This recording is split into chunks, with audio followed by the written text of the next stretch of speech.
کتنا بڑا فیلئر مانتے ہیں مدنی صاحب آپ کے، اگر پاکستان سے آتنکوادی اندر تک گھس کر آئے اور وہ بھی کشمیر جیسی جگہ جہاں ہر 1-1.5 کلومیٹر کے دائرے میں چیکنگ ہوتی ہے، وہاں کتنا بڑا آپ مانتے ہیں کہ لیپس ہے یہ؟ میں سب سے پہلا بیان میرا آیا تھا، میں نے یہ بات کہی تھی کہ یہ بات سوچنے کی ہے کہ آتنکوادی وہاں پہنچے کیسے۔ کشمیر وہ جگہ ہے جہاں قدم قدم پر چپے چپے پر آپ کو فوج کا آدمی ملے گا، ریوالور یا بندوق لیے ہوئے۔ ایک جگہ جہاں 2000 سے لے کر 3000 تک سیر و تفریح کرنے والے کہاں کہاں کے دنیا کے کس کس خطے کے لوگ موجود ہیں، اور وہاں نہ کوئی پولیس والا ہے نہ کوئی فوجی ہے، اور اتنی دور ہیں کہ اس واقعے کے بعد بندوق سے قتل کیا ہے، اس کی آوازیں ہو رہی ہوں گی، 1.5 گھنٹے تک وہاں کوئی آیا نہیں۔ میں سمجھتا ہوں کہ گورنمنٹ کو اس پر بھی نظر کرنی چاہیے واقعہ کیا ہے۔ یہ تو گورنمنٹ کی پالیسی ہے نفرت کی، اس لیے وہ یہ کر رہے ہیں، ورنہ یہ نہیں ہونا چاہیے تھا۔ اپنے ملک کے اندر امن و امان کو قائم رکھنا چاہیے۔ جو لوگ ایسا کر رہے ہیں وہ مجرم ہیں۔ آج ہم جانتے ہیں، ہم مسلمان ہیں، ہم اپنی زندگی کو گزار رہے ہیں ملک کے اندر، جس چیز کو بڑھاوا دیا جا رہا ہے وہ چیز ملک کے لیے، خود ان کے لیے بھی تباہ ہے۔ آج نہیں ہوا ابھی تک، لیکن اگر یہ نفرت کی سیاست کا دروازہ کھلا رہا، دیکھ لیجئے گا، میں تو بوڑھا آدمی ہوں، کئی دن زندہ رہتا ہوں، لیکن ایسا دن آ جائے گا اگر یہ نہ رکا کہ سانس لینا میرے لیے، آپ کے لیے، ہندو کے لیے، مسلمان کے لیے مشکل ہو جائے گا۔ تب دنیا کھڑی ہوگی کہ بابا مصیبت سے ٹلو، کسی طرح ہٹاؤ انہیں۔ کیسے زندہ رہے گا ملک؟ سوچنا چاہیے، سمجھنا چاہیے، اور اسلام کے دروازے کھلے ہوئے ہیں۔ قرآن کی تفسیر اور بیاکیا کی جتنی کتابیں دنیا کے اندر ہیں، دنیا کے کسی مذہب کی بیاکیا میں اتنی کتابیں نہیں ہوں گی، اور ہر زبان کے اندر ہے۔ پڑھو، دیکھو کیا لکھا ہوا ہے اس کے اندر۔ کیسے آپ نے کہہ دیا کہ جہاں دیکھو کافر کو وہاں قتل کر دو؟ بڑی عجیب بات ہے۔ مولانا پہلگام کے بعد سے مسلمانوں کو جگہ جگہ جو نشانہ بنایا جا رہا ہے، غلط ہے۔ آگرہ کا معاملہ ہوا، نینی تال کی مسجد کا ہو گیا، ایک مسلم پولیس والا ہے اور وہاں کو پٹائی اس کی کر دی گئی ہے، تو اس طرح کی چیزوں کو آپ کیسے دیکھتے ہیں؟ میں سمجھتا ہوں یہ تو گورنمنٹ کی پالیسی ہے نفرت کی، اس لیے وہ یہ کر رہے ہیں، ورنہ یہ نہیں ہونا چاہیے تھا۔ اپنے ملک کے اندر امن و امان کو قائم رکھنا چاہیے۔ جو لوگ ایسا کر رہے ہیں وہ مجرم ہیں۔ ارے بھائی، اگر قصور ہے تو ان 3 4 5 7 آدمیوں کا جنہوں نے قتل کیا ہے، جو جی چاہے کر دو۔ میں اپنے گھر بیٹھا ہوا ہوں، میں نے تو سنا کسی سے کہ بھائی ایسا ہو گیا، میرا کیا جرم ہے کہ آپ مجھے قتل کرنے لگیں گے؟ انہوں نے جو کیا، اگر یوں کہو کہ وہ 70% گناہ کیا، برا کیا، میں کہوں یہ 100% برا ہے۔ کیوں کسی کو قتل کرتے ہو؟ اپنے ملک کے امن و امان کو کیوں آگ لگاتے ہو؟ ظلم کے لیے کسی نے اپنی زمین کو، اپنے ہتھیار کو، اپنے آدمیوں کو وسیلہ بنایا ہے، ہم اس کو کنڈم کرتے ہیں، چاہے وہ امریکہ ہو جو قتل کر رہا ہے وہاں، چاہے پاکستان ہو، چاہے ہندوستان ہو، چاہے چائنا ہو۔ ظلم تو ظلم ہے، ہم اس ظلم کو قبول نہیں کرتے۔ لیکن اب یہ پانی جو بند کیا جا رہا ہے، یا جیسے ہندو کا معاملہ ہوا، آپ کو لگتا ہے ایسا کہ یہ اتنا ایزی ہے، آسان ہے کہ پانی روک دیجئے؟ ارے بھائی، 2:30 بجے آپ نے پریس کانفرنس رکھ کے میرا کھانا بند کر دیا، اب بتاؤ جرم ہے نہیں ہے ظلم؟ بھائی مجھے کیا دینا ہے یار، پانی کو کوئی بند کرتا ہے، بند کر دو پانی کو۔ بابا پانی آج سے تھوڑا ہی پتہ نہیں کتنے ہزار سال سے ستلج، بیاس، راوی، چناب، جہلم بہ رہے ہیں، وہاں جا کر کے وہ دریائے سندھ بن جاتے۔ آسان ہے ان دریاؤں کہاں لے جاؤ گے؟ پیار و محبت کی حکومت ہونی چاہیے، نفرت کی حکومت نہیں ہونی چاہیے۔ ملک تو پیار و محبت سے زندہ رہتا ہے میرے بھائی۔ جس نے پیار و محبت کو آگ لگا دی، اس نے اپنے ملک کو آگ لگا دی۔ اگر وہ آتنکوادی ہیں تو ان کے گھروں کو گرا دیا گیا، بہت اچھا ہے۔ اگر آتنکوادی وہ نہیں تھے اور گھر کو گرا دیا گیا تو میں نہیں سمجھتا ہوں کوئی آدمی اس کی تائید کرے گا۔ میں نہیں جانتا ہوں کہ وہ آتنکوادی تھے یا نہیں۔ اگر وہ آتنکوادی تھے اور 100% یقین تھا ان کے گھروں کو گرا دینا، یہ حق تھا کہ گرا دیا جاتا، بلڈوزر چلا دیا جاتا۔ لیکن اگر وہ نہیں ہے تو ان کے اوپر بلڈوزر کا چلانا میں نہیں سمجھتا ہوں کہ اس کی کوئی آدمی تائید کرے گا.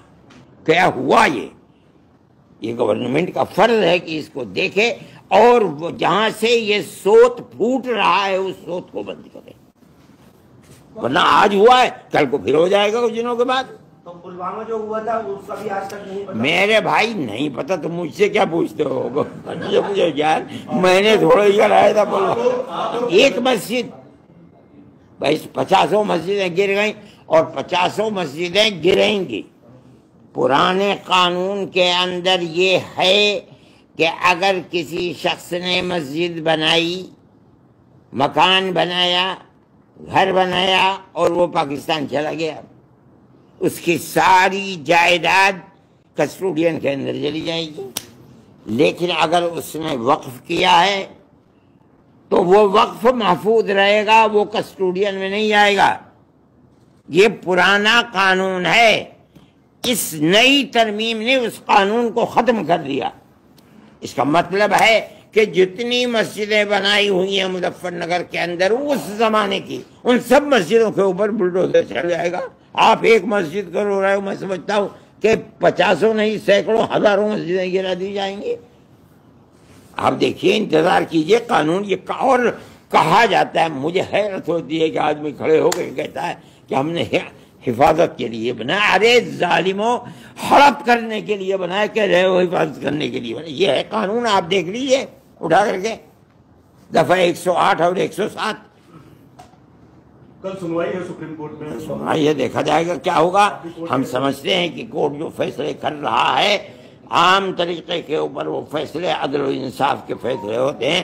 ہمیں توقع ہے خدا کی ذات سے کہ عدل و انصاف کا فیصلہ ہوگا.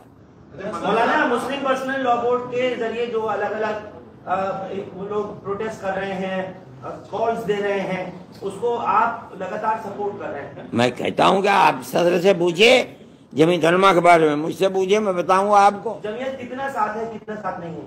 کس کے ساتھ؟ آل انڈیا مسلم پرسنل. ہر اچھے کام میں میں آپ کے بھی ساتھ ہوں. کوئی کام غلط کرتے میں کس کے ساتھ ہوں؟ میں تو نہیں کسی کے ساتھ ہوں.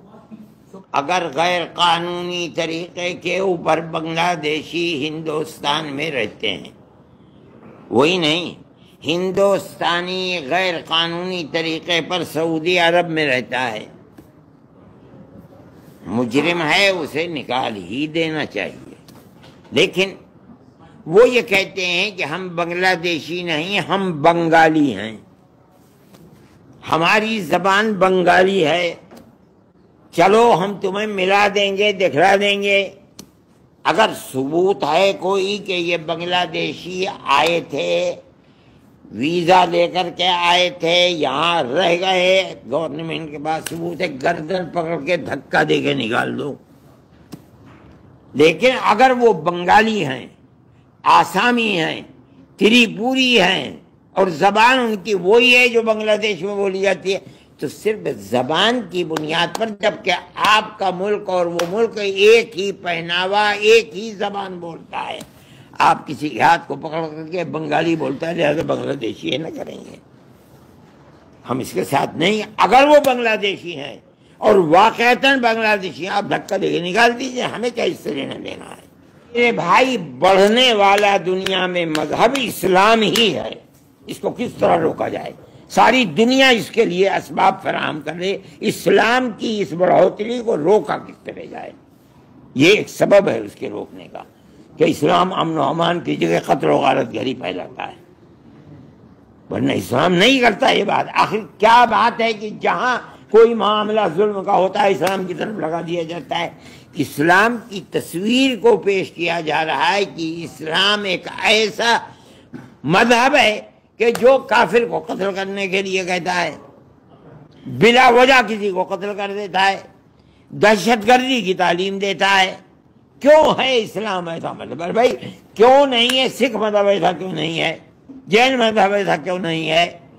بدھسٹ سے کیوں نہیں؟ ساری دنیا کے مذاہب میں تنہا ایک اسلام ہے، اس لیے کہ ساری دنیا کے لوگ اپنے دھرم کو چھوڑ کر جس دھرم کے اندر آ رہے ہیں، امریکہ کے اندر، یورپ کے اندر، وہ صرف ایک مذہب ہے اسلام.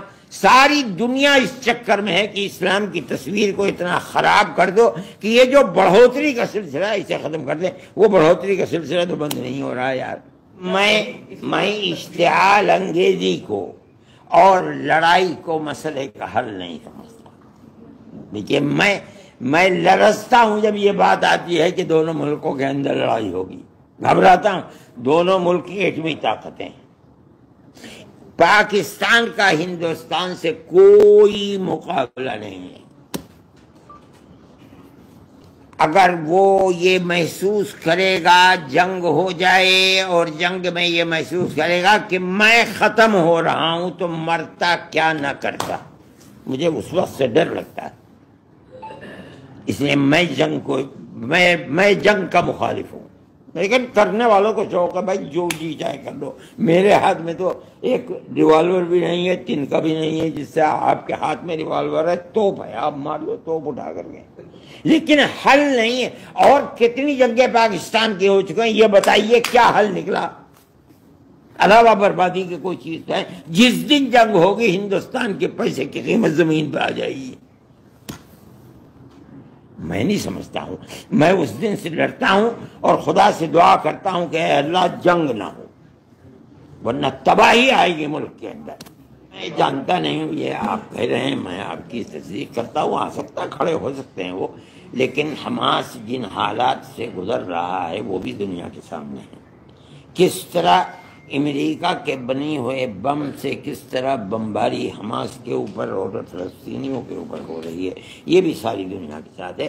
ہو سکتا ہے آدمی ڈوبتا ہوا تنکے کا سہارا لیتا ہے, ہو سکتا ہے انہوں نے پاکستان کا سہارا لیا ہو. پاکستان کا سہارا ہو سکتا ہے چین کا سہارا لینے لگے, ہو سکتا ہے روس کا سہارا لینے لگے. میں نہیں کہتا ہوں, لیکن میں ایک بات کہتا ہوں کہ جس بے دردی کے ساتھ تباہ کر دیا گیا, بھائی میں تو تاریخ میں دیکھتا نہیں ہوں کہ کسی ملک کے رہنے والوں کو اس طرح برباد کیا گیا ہو جس طرح فلسطین کے رہنے والوں کو برباد کیا جا رہا ہے. اور بڑی طاقتیں دیکھ رہی ہیں. اور میں ان طاقتوں کی, عرب طاقتوں کی یہ سوجھ بوجھ کی بات سمجھتا ہوں کہ یہ اس جنگ کے اندر شریک نہیں ہوئے. اور اگر خدا نخواستہ یہ شریک ہو جاتے تو ساری یہودی اور عیسائی طاقتیں مل کر کے جس طرح فلسطین کو برباد کیا اسی طرح دبئی, ابو ظبی, قطر, بحرین, سعودی عرب کو بھی اسی طرح برباد کیا. بہت سے پاکستانی خواتین جو شادی ہو کر بھارت آئیں, ان کی کسی کے بچہ 6 مہینے کا, کسی کا 11 مہینے کا. ہم نے ایسی بھی تصویریں دیکھی اور کور کیا ہے کہ دودھ پلاتی ماؤں کو واپس جانا پڑا. یہ ملک کا قانون ہے. قانون جو کہتا ہے اس کو پکڑنا چاہیے. اگر قانونی ان کا حق یہاں رہنے کا نہیں تھا تو ان کو الگ کر دینے میں کوئی حرج نہیں ہے. اگر قانونی حق تھا تو ان کے ساتھ رعایت ہونی چاہیے. اگلا ہم کیا کریں گے؟ آپ نے طلاق کے مسئلے کے اوپر اسلام کے قانون کے خلاف پیدا کر دیا. ہم کیا کریں؟ آپ نے بابری مسجد کا فیصلہ باوجود کہ جو کہ 70 سال تک ہم نے لڑا, آپ نے کہہ دیا کہ مسجد اپنی جگہ بنی ہوئی ہے. یہی تو ہم نے 70 سال تک لڑا ہے. جب علماء لڑ رہی تھی اکھاڑے کے ساتھ, وہ کہتے تھے کہ یہ رام جنم بھومی ہے, ہم کہتے تھے رام جنم بھومی نہیں ہے.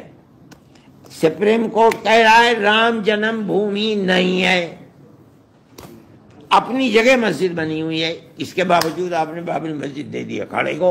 حق ہمارا تھا, دے دیا, ہم خاموش ہیں. لیکن میں بھی مروں گا اور دنیا کا ہر آدمی مر جائے گا. کل کو آنے والا یہ کہے گا کہ مسلمان کی جگہ کے اوپر مسجد دے دی, چھین لی مسلمان سے. ہم نے کیا کر دیا؟ ہم تو کچھ بھی نہیں کر پاتے ہیں. مسجد اس جگہ تھی جہاں بابر نے مسجد بنوائی تھی, وہ ہماری مسجد تھی. اور مسجد بنانے کے لیے ہم گورنمنٹ سے بھیک مانگے کہ تم ہمیں زمین دے تو ہم بنائیں گے. ہمارے اندر طاقت ہے, ہم اپنے پیسے سے خریدیں گے اور اپنے پیسے سے مسجد بنائیں گے. ہم کیوں دوسرے کا اپنے اوپر احسان دیں؟ ہماری اتنی مسجدیں بنے کہ گورنمنٹ بناتی ہے ان مسجدوں کو. لیکن 5 ایکڑ کی یونیورسٹی اور کئی چیزیں بنانے کا, ارے آپ جنت آسمان سے لے کے بنا دو اور ایک حصے میں جہنم بنا دو, چولہے بھاڑ میں جائے, ہمیں کیا لینا ہے اس سے؟